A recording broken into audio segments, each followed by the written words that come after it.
आता मला शांतपणे सांग, तुला नक्की काय झालं होतं? मी म्हटलं ना, नाही माहिती मला, आणि तू पुन्हा पुन्हा प्रश्न विचारून माझी उत्तरं बदलणार नाही. ठीक आहे, तू तुझ्या रूम मध्ये जा. ओके?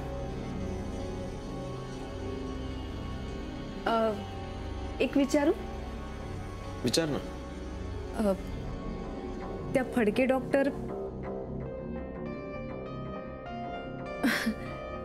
त्या ओळखतात का तुला? तुमची भेट होते का? त्या मला कशाला भेटतील? आणि अचानक डॉक्टर फडके का आठवलं तुला? काय नाही, सहजच विचारलं मी.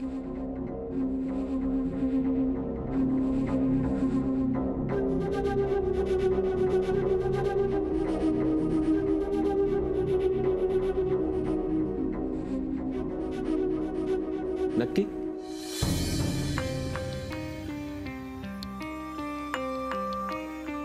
Of course Vikrant, of course.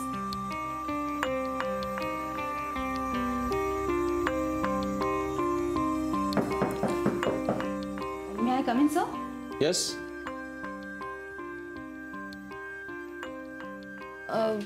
Sarika, बरं झालं तू आलीस. मला एक ग्लास गरम पाणी हवंय.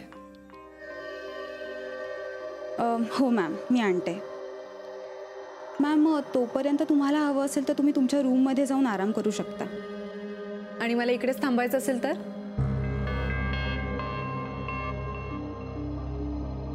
बाय द वे सर, आपल्याला काही लेटर्स आले आहेत. त्यातलं एक लेटर हे आपल्या हॉस्पिटलच्या नावाने होतं.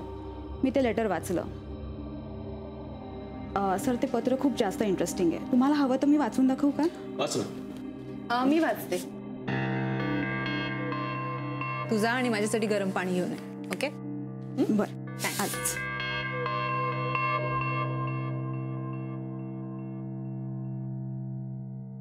मी संगीता म्हात्रे.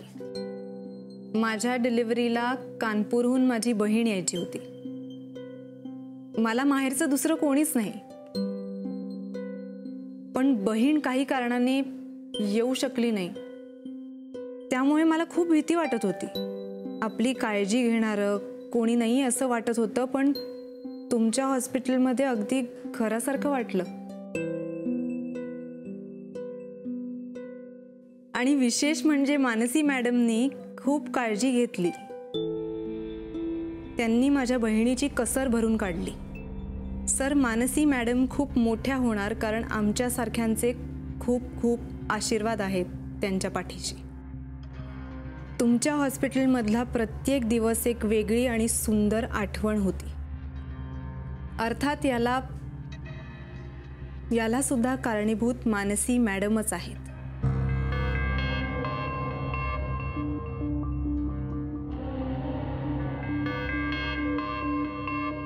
बाकी खास नाहीये काही लेटरमध्ये. मानसी एके मानसी, मानसी दुणे मानसी. मानसीचा पाडा आहे फक्त. काय झालं मोनिका? काही नाही, आय एम ओके.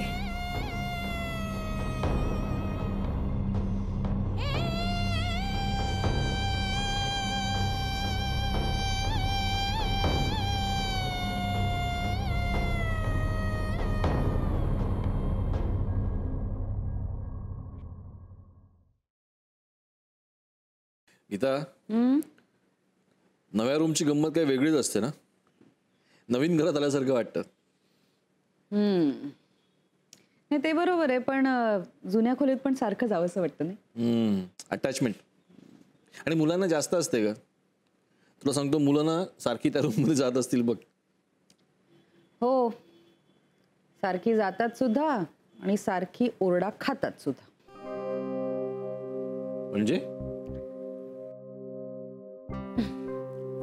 मोनिका, तुला सांगते मोहन, मला ना कधी कधी कळत नाही की आपली मुलं लहान आहेत की मोनिका लहान आहे. तर मला तू सांग, लहान मुलं म्हटल्यानंतर थोडीशी मजा मस्ती होणारच ना. पण नाही, हिला अजिबात चालत नाही. नाही म्हणजे नाही. तिला शक्य असतं ना तर तिची रूम सील करून ठेवली असती तिने. जाऊ देत ना गीता, तो विषय नको. हेच आवडत नाही मला तुझं. आत्ता मी तुला म्हणणार होते की विक्रांतशी या विषयावर बोल, पण तू लगेच हात वर केलं. नाही, इतरांच्या मुलांना सल्ले देता येतात तुला, त्यांची काळजी आहे तुला, पण स्वतःच्या मुलांची काळजी करू नकोस तू. इथून कुठे जातीयस तू? हे बघ, मला कळतंय की मी कुठून कुठेतरीच जाते, पण तरी मुद्दा हा आहे की मला मोनिकाचं वागणं पटत नाही. तुझा प्रॉब्लेम काय? मोनिकाचं वागणं हा प्रॉब्लेम आहे का मी डॉक्टर फडक्यांच्या मुलाला मदत करतोय हा प्रॉब्लेम आहे? फडके कोस मोनिकाचं वागणं?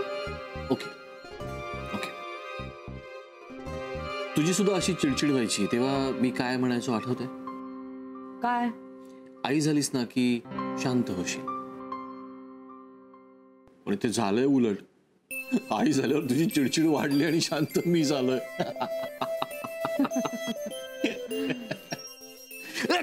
काय करतेस अगं गीता? दूर करते. हॅलो, हाय, तुझ्याशी बोलते मी. ऐकतोयस का? मला माहितीये तुझं अजून नाव ठरलेलं नाहीये, पण तू माझ्या पोटात जेव्हा लाथा मारतोस ना तेव्हा मला खूप त्रास होतो. पण तो त्रास मला हवाहवासा वाटतो. नाही म्हणून लगेच लाथा मारायच्या नाहीये आता. बोल ना, आता मी बोलतेय ना तुझ्याशी, तू का बोलत नाहीयेस माझ्याशी? हॅलो, मला माहितीये तुला माझी हाक ऐकूच येत नसेल ना. तुला फक्त तिची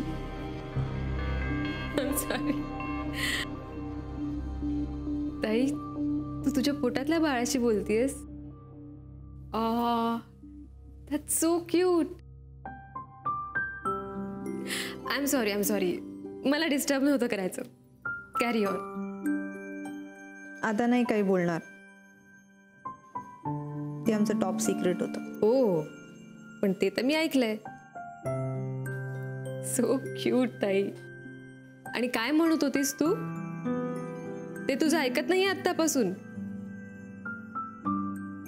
पण मी सांगते ही तुझी कंप्लेंट चुकीची आहे, कारण मला खात्री आहे की ते बाळ खूप समजूतदार असणार आहे. आणि तुझं नाही तर कोणाचं ऐकणार ते? तुझं. माझं काय संबंध?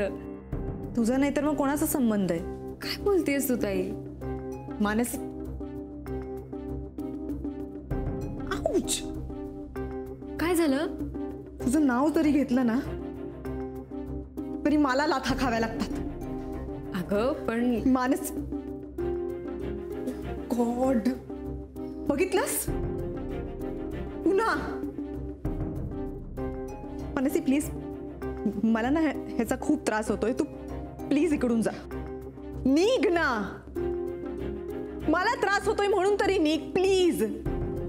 ओके, तू नको त्रास करून घेऊ.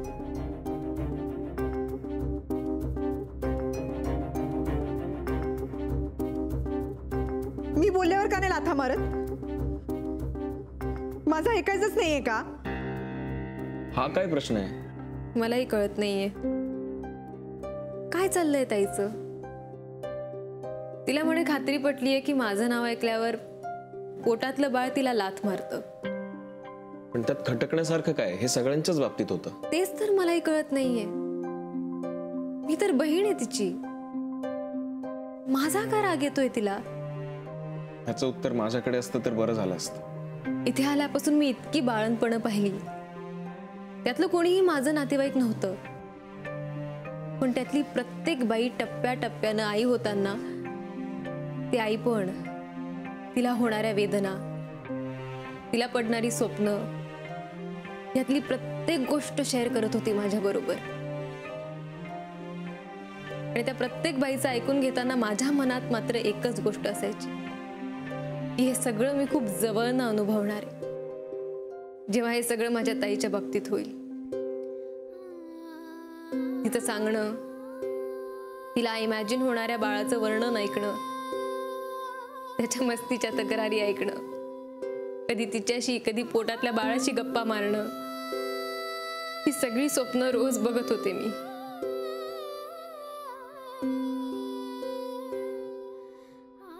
चल आपण आता बोलूया तिच्याशी. नाही, नको. का नको? हं? होणाऱ्या बाळाची मावशी म्हणून हे सगळं समजून घेणं तुझा हक्क आहे. It's your right. तुझं नाव घेतल्यानंतर बाळ केक मारतं, ही गोष्ट तिने मला सांगितली होती. पण कारण माहीत असून सुद्धा फक्त तिला वाईट वाटू नये म्हणून मी तिला खोटं सांगितलं की हा फक्त एक योगायोग आहे म्हणून. पण खरं तसं नाहीये. खूप स्मार्ट आहे येणारी जनरेशन.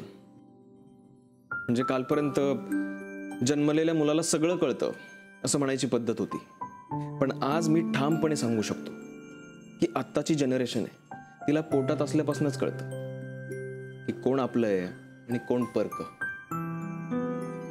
ती तुला तिथून जायला सांगून किंवा मानसी हा शब्द न उच्चारून तिच्या पोटात बसणाऱ्या लाथा नक्कीच कमी करू शकते.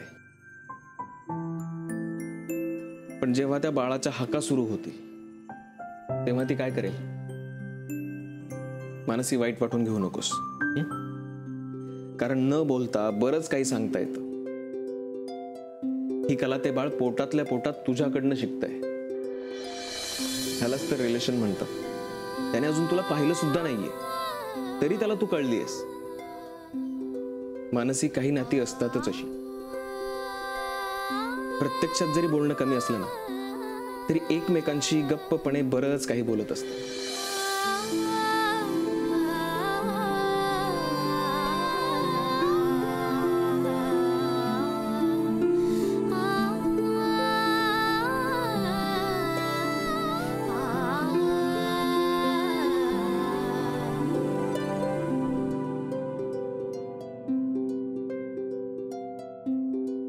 आपल्या अंगणातली माती आहे ना ती घाल लवकर लवकर. हा, आणि बघ बाहेर ने पाणी घाल भरपूर, तर छान वाटतात झाड. हा, जा जा घेऊन. येऊ का? या या या या जा तू निकल. वा वा, तुम्ही झाडांची काळजी स्वतः घेता हे आवडलं बरं का मला. मला ना झाडांची काळजी घ्यायला खूप आवडते. आणि विशेषतः म्हणजे बाहेरच्या मातीतली झाडं जी आपण आणतो ना त्यांची काळजी जास्तच घ्यायला आवडते. छान छान. बरं, कसं काय येणं केलं? अहो काही नाही, परवानगी मागायला आले होते. हे काय? अहो आपलंच घर आहे, परवानगी कसली मागायची? बोला. नाही तसं नाही, म्हणजे मोनिकाचं बाळंतपण प्रथेप्रमाणे माहेरी करावं असं मनात आहे माझ्या. कल्पना चांगली आहे. मला सांगा कधी येत आहे राहायला? म्हणजे मी नाही समजले. अहो आता तिचं सासर आणि माहेर वेगळं राहिलंय का? मला एक सांगा, आपण बाहेरच्या मातीतून इथे आणून झाड लावलं आणि जेव्हा त्याला फळं यायची वेळ येते तेव्हा आपण ते परत झाड नेऊन त्याच मातीत पुन्हा लावतो का?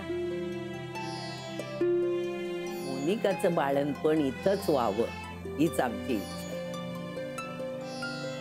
आणि ते सुद्धा तुमच्या डोळ्यासमोर. आता तुमच्याकडचा 1.5 दिवसाचा गणपती आम्ही आमच्या घरी आणला की नाही? आणि बघा, तुमचंही वय झालंय, माझंही वय झालंय. इथं आमचं घर एवढं मोठं आहे, तुम्हाला राहायचं काही टेन्शन नको. बरं, घरामध्ये 3 डॉक्टर, वेळ पडली तर कोणी ना कोणी आहेच की. त्यामुळे मला असं वाटतं की तुम्ही इथे यावं राहायला आणि मोनिकाचं बाळंतपण आमच्याच घरी व्हावं. तुमचं काय मत आहे? आता यावर काय बोलणार मी. तुम्ही खरंच फार मोठ्या मनाची माणसं आहात हो. आणि आम्ही नेहमीच कमी पडतो असं वाटतं मला. असा विचार सुद्धा आणायचा नाही मनात.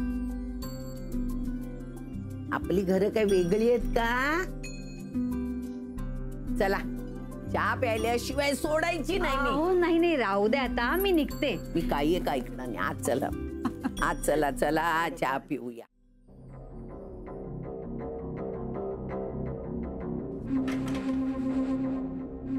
ऐक, मला दर तासाला काय हवं काय नको ते विचारायला यायचं. पुन्हा पुन्हा सांगायला लागता कामा नाही. कळलं? सॉरी मॅडम, पण मी फक्त मानसी मॅडमच्याच ऑर्डर फॉलो करतो. कोण आहे मी? तुझ्या विक्रांत सरांसाठी काम करतोस ना, त्यांची बायको आहे मी, या हॉस्पिटलची मालकीण. कळलं? एवढ्या उद्धटपणाने माझ्याशी बोलायचं नाही. कळलं? ठीक आहे मॅम, मी सांगते त्याला. मला माझ्या प्रश्नाचं उत्तर हवंय. कळलंय का तुला कोण आहे मी? दोनदा सांगितलंय, पुन्हा सांगणार नाही. ॲक्च्युली कसं आहे ना मॅम, आधीच एकतर त्याला तुम्ही नवीन आहात आणि आत्तापर्यंत त्याला फक्त मानसी मॅमच्याच ऑर्डर्स फॉलो करायची सवय आहे. त्याला तशी ऑर्डर आहे निर्मला मॅमकडून. मग तर प्रश्नच नाही.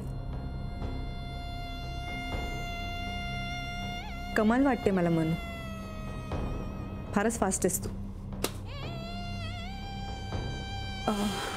गणू तू निघ.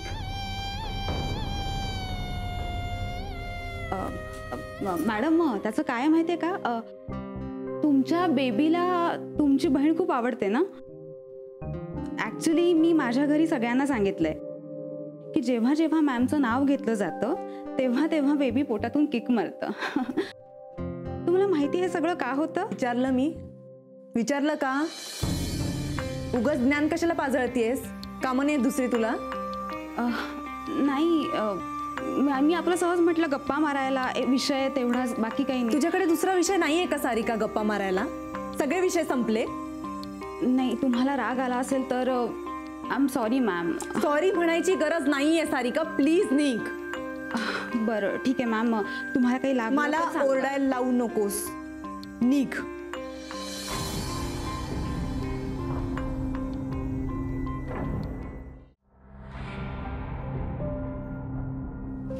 तू कशाला आलीस? मला बोलवायचं होतंस, मी आलो असतो. मी बोलवलं नाही तुला, कारण तुला सुद्धा परमिशन काढावी लागली असती ना.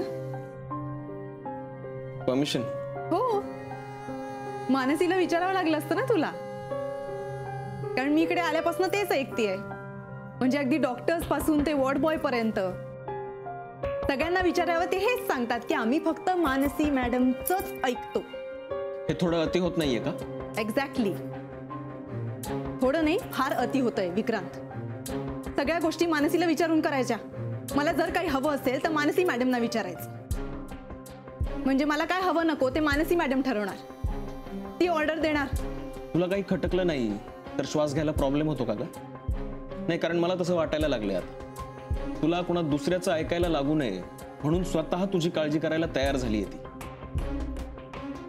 आणि कुठल्याही गोष्टी मिळायला उशीर होऊ नये म्हणून तिने सगळ्या गोष्टी स्वतःच्या हातात घेतल्या. तरी तुला त्रास होतोय? हो, होतोय मला त्रास, कारण हे डोक्यावर बसणं झालं विक्रांत. अजिबात नाही. त्याला डोक्यावर बसून काम करून घेणं म्हणतात, आणि ते तिला चांगलं जमतं, ते सुद्धा समोरच्याला न दुखावता. मानसी ही एक उत्तम मॅनेजर आहे. That's it. मला अजून काहीही ऐकायचं नाहीये. एक काम करा ना तुम्ही, आरती बनवा ना मानसीच्या नावाने. दिवस रात्र आरती म्हणत बसा. नाही, त्याचा त्रास फक्त मलाच होणार आहे. कारण व्हॉट? हो, कारण तिचं नाव घेतल्यावर मला इथे पोटात लाथा बसतात ना. विक्रांत, मी उद्यापासून येणार नाही. ते शक्य नाही. ओके, मग जर मी आले तर मानसी येणार नाही. चालेल? विक्रांत, सारखा सारखा त्रास मी सहन करणार नाही. दोघींपैकी कोणीतरी एकच या हॉस्पिटलमध्ये येणार. एकतर मोनिका नाहीतर मानसी.